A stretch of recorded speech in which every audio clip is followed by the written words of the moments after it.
Film berawal dari seorang laki-laki yang tengah dikejar oleh wanita yang mengaku polisi bernama Coopers. Lelaki itu berlari menjauhi Coopers lalu mereka pun bertemu di parkiran. Lelaki itu ternyata kencan pertama Coopers. Lelaki itu mengatakan bahwa Coopers menaruh pistolnya di meja yang mana dia menjadi ketakutan. Namun Coopers menyangkalnya bahwa dia mengejarnya hanya mau mengembalikan dompetnya dan tak lama seorang waiter pun datang dan menagih bilnya ke Coopers. Scene berpindah ke televisi yang menyiarkan berita tentang Vicente Cortez yang diduga melakukan pembunuhan dan pengedaran narkoba di Amerika. Orang Amerika menjulukinya sebagai orang tak tersentuh hukum.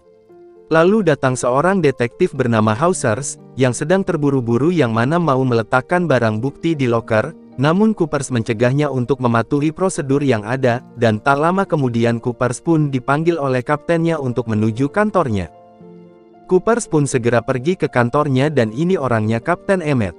Di sana, Coopers pun diperkenalkan kepada Marsekal Jackson bahwa dia akan menemani Marsekal Jackson untuk mengawal seorang saksi yang bernama Felipe Riva, yang mana Felipe Riva ini adalah mantan istri dari Cortez yang bersedia bersaksi untuk mengungkapkan kejahatan mantan suaminya tersebut di pengadilan Dallas. Karena beberapa saksi sudah dibunuh oleh Cortez dan Coopers pun dengan senang hati menerima tugas ini. Marsekal Jackson pun tak menyadari bahwa yang menemaninya adalah Coopers yang selalu bertindak ceroboh dan kolot. Dia pun teringat ketika Coopers salah tangkap dan dia tak sengaja menembakkan pistol listrik dan menyebabkan orang itu terbakar.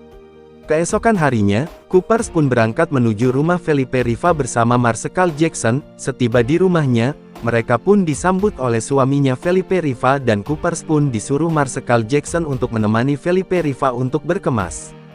Coopers pun menemuinya dan ini orangnya Felipe Riva, kita panggil saja Riva.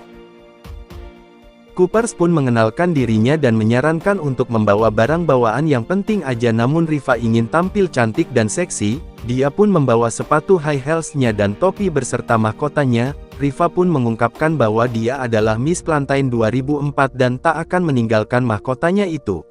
Lalu mereka pun mendengar suara tembakan dari bawah dan Coopers pun segera turun dan mengeceknya. Ternyata ada pembunuh bayaran yang sedang mencari Riva.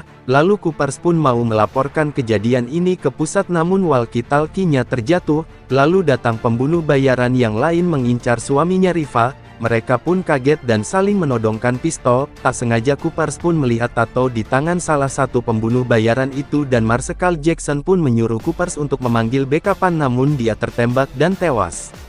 Para pembunuh bayaran itu pun pergi mencari Riva dan Coopers pun begitu juga dia mencari Riva dan dia pun menemukannya sedang bersembunyi di belakang mobil klasik. Coopers pun membawa Riva kabur dari rumahnya dan mereka pun ditembaki pembunuh bayaran itu. Lalu Riva pun menanyakan tentang suaminya. Dengan berat hati Coopers pun menjawab bahwa dia sudah mati lalu Riva pun menangis meratapi suaminya yang mati. Coopers pun menyuruh Riva untuk menghubungi 911 menggunakan HP-nya, namun HP-nya terjatuh dan mereka pun mampir ke rest area dan mencari telepon umum. Riva pun ingin pergi dari sini untuk menghindari pembunuh bayaran itu, namun dicegah oleh Coopers dan memborgolnya karena misinya adalah melindungi dan mengantarkan Riva ke Dallas. Riva pun mau tak mau harus menuruti Coopers, lalu Coopers pun menghubungi 911 dan meminta bantuan dan menjelaskan bahwa pembunuh bayaran itu memiliki tato, namun Coopers menjelaskan tentang tato itu dengan notebook terbalik, dan dibenarkan oleh Riva bahwa itu adalah tato bergambar tanduk sapi. Tak lama kemudian pun Hauser dan rekannya Dixon pun datang menjemput Coopers dan Riva. Coopers pun merasa curiga bahwa dia menghubungi 911 20 menit yang lalu. Hauser dan Dixon kok bisa mereka begitu cepat datang ke sini. Lalu Coopers pun mengajak Hauser untuk tos bermaksud untuk mengapresiasi kerjanya, dan benar saja, Coopers pun melihat tangan Hauser terdapat tato tanduk sapi itu. Coopers pun mencari cara untuk keluar dari mobil itu dan berpura-pura sedang menstruasi dan meminta izin untuk ke toilet. Mereka pun pergi ke toilet dan berencana kabur lewat jendela, namun Dixon ada di balik jendela itu dan tak jadi kabur. Coopers pun mempunyai ide untuk menarik perhatian mereka dengan menembakkan pistolnya, namun di situ ada laki-laki yang sedang buang air dan laki-laki itu langsung kaget berteriak. Lalu laki-laki itu pun membantu Coopers dan Riva untuk naik jendela itu. Sementara itu Hauser dan Dixon pun mendatangi toilet itu dan melihat Coopers dan Riva berhasil keluar toilet, dan Coopers pun membuang kunci mobil Hauser dan mereka pun kabur menggunakan mobil klasik itu. Di tengah perjalanan, mobilnya pun tiba-tiba mengeluarkan asap dan ternyata overhead yang memaksa mereka berhenti di tengah jalan. Coopers pun mendengar sesuatu yang ternyata selama ini Riva menyembunyikan HP-nya di balik dadanya yang besar itu dan Coopers pun memintanya agar mendengarkan percakapan Hauser dan Dixon di radio. Namun mereka mendengar bahwa mereka sekarang udah menjadi buronan karena telah dituduh membunuh seorang marsekal, dan Riva pun ingin pergi dari situ namun dicegah oleh Coopers, dan Coopers pun menyarankan untuk ganti pakaian dan membakar mobil itu, jika tidak Riva akan tewas sebelum matahari terbit. Lalu tiba-tiba mobilnya ditabrak oleh truk nyasar dan mengeluarkan bubuk putih yang ternyata adalah sabu-sabu. Sopir itu pun ingin menelpon polisi, namun dicegah oleh Coopers bahwa dia adalah polisi dan membebaskan sopir itu atau dia bisa mengantarkan mereka ke toko baju terdekat agar bisa ganti pakaian. Mereka pun menaiki truk itu dan berhenti di toko pakaian. Coopers pun mengoceh aja tak ada hentinya dan mereka pun mengganti pakaiannya. Lalu Riva dan Coopers pun hendak membayarnya, tapi mereka melihat foto mereka ada di berita, dan Riva pun yang maju dan menggoda kasir itu. Lalu tak sengaja Coopers pun melihat kedua pembunuh bayaran itu sampai di toko pakaian itu dan mereka pun langsung kabur lewat pintu belakang dan menaiki kandang kuda milik pengunjung di situ dan mereka pun pergi dari situ. Saat mobilnya berhenti, Coopers pun bermaksud untuk mengambil alih mobilnya dengan bahasanya sendiri, namun Riva tak mengerti yang dimaksud dan Coopers pun menyarankan agar meninggalkan kopernya itu. Coopers pun curiga dan mengeceknya, bahwa Riva membawa banyak sepatu dan bisa membuatnya terbunuh karena membawa beban sepatu itu. Riva pun menyatakan bahwa dia tak akan meninggalkan sepatu-sepatu ini karena sepatu itu adalah kenangan dari saudaranya. Coopers pun berhasil mendapatkan mobilnya, namun dia ketahuan oleh pemiliknya dan menodong senapan ke Coopers. Riva yang bermaksud kabur pun tak tega melihat Coopers ditodong senapan, dia pun lalu berpura-pura menjadi dokter yang menangani Coopers bahwa dia sedang terkena gangguan jiwa. Pemilik itu pun hendak menelpon polisi namun dicegah oleh Coopers dan tak sengaja pemilik itu pun tertembak jarinya yang melihat kekonyolan mereka berdua dan mengira jarinya udah dimakan oleh anjingnya. Mereka pun tak menyia-nyiakan kesempatan ini dan kabur dari situ, dan Coopers pun mengoceh aja memarahi Riva bahwa dia berjalan lambat karena membawa koper itu, dan mereka pun pergi menaiki truk yang terparkir di area sekitar situ. Malam pun tiba, Coopers pun yang mengendarai mobil pun mengantuk dan disuruh untuk menyalakan musik agar tetap terjaga dan mengobrol satu sama lain, lalu tiba-tiba ada lelaki yang muncul di belakang mobil dan tak sengaja pingsan saat mengerem mendadak.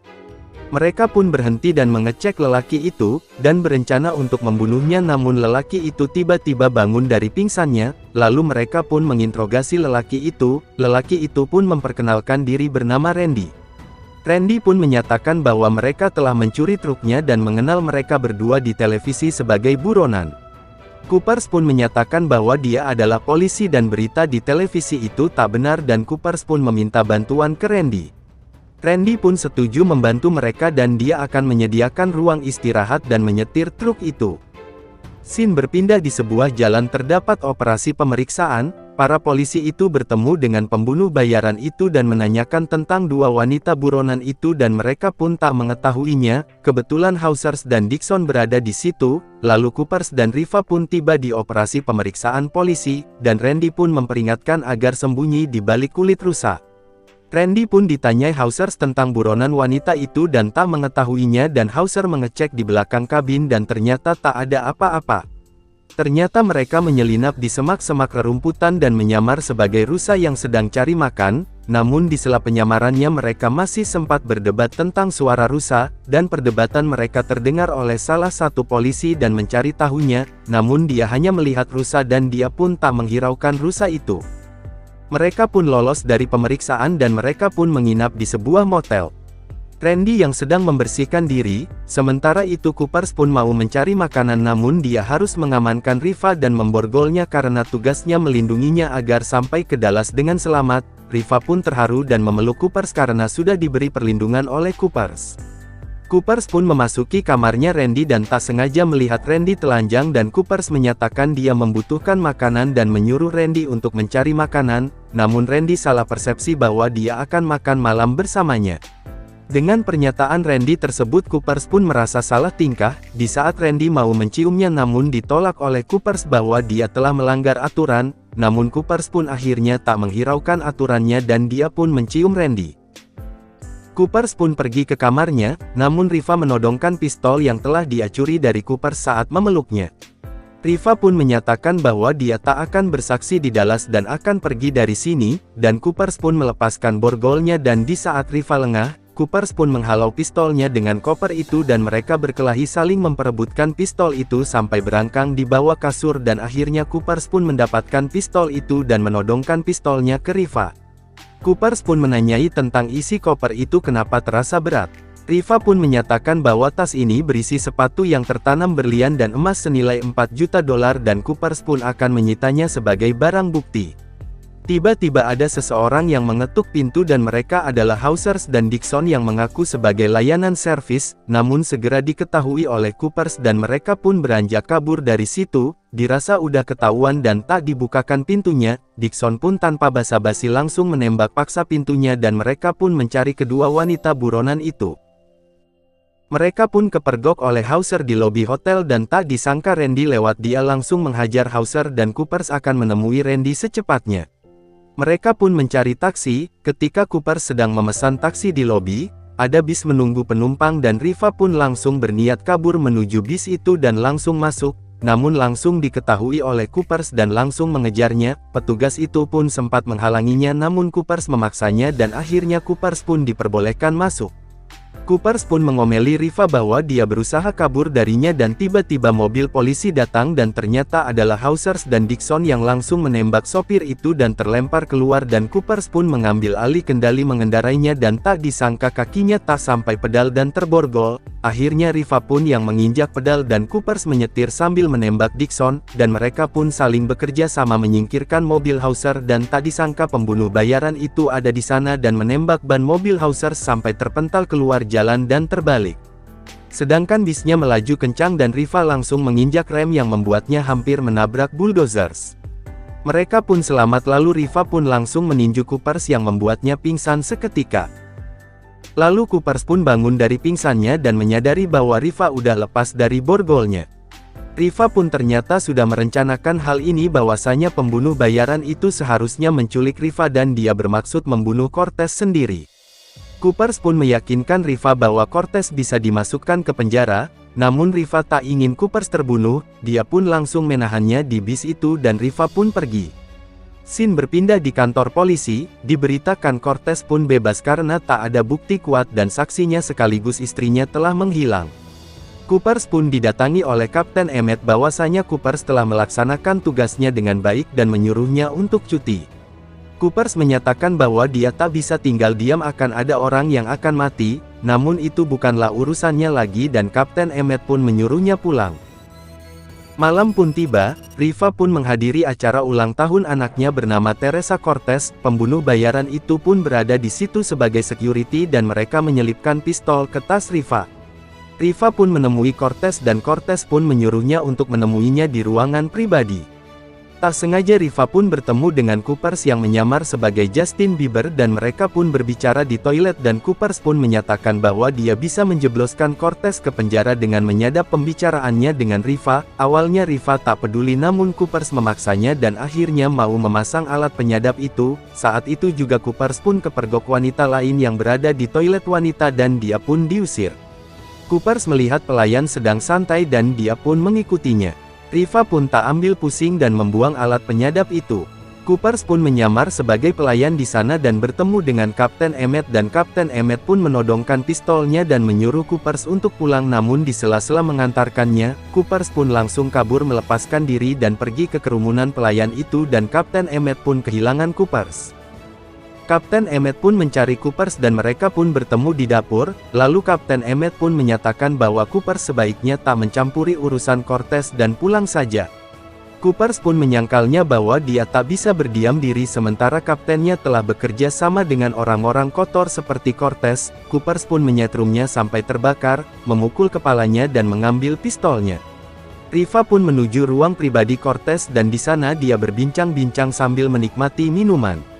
Riva menyatakan bahwa keluarga yang terpenting karena dia telah merengkutnya dan mereka saling menodongkan pistol, lalu Coopers pun yang sudah mengawasinya langsung menodongkan pistol juga dan Cortez pun menembaki mereka berdua dan mereka langsung sembunyi, lalu Riva pun keluar dari sembunyi dan akan ditembak oleh Cortez, namun Coopers dengan sigap telah menghalanginya dan menembak Cortez.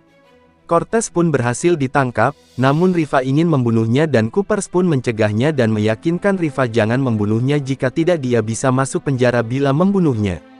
Cortez yang sudah siap dengan pistol cadangannya akan menembak Riva namun ditembak duluan oleh Coopers.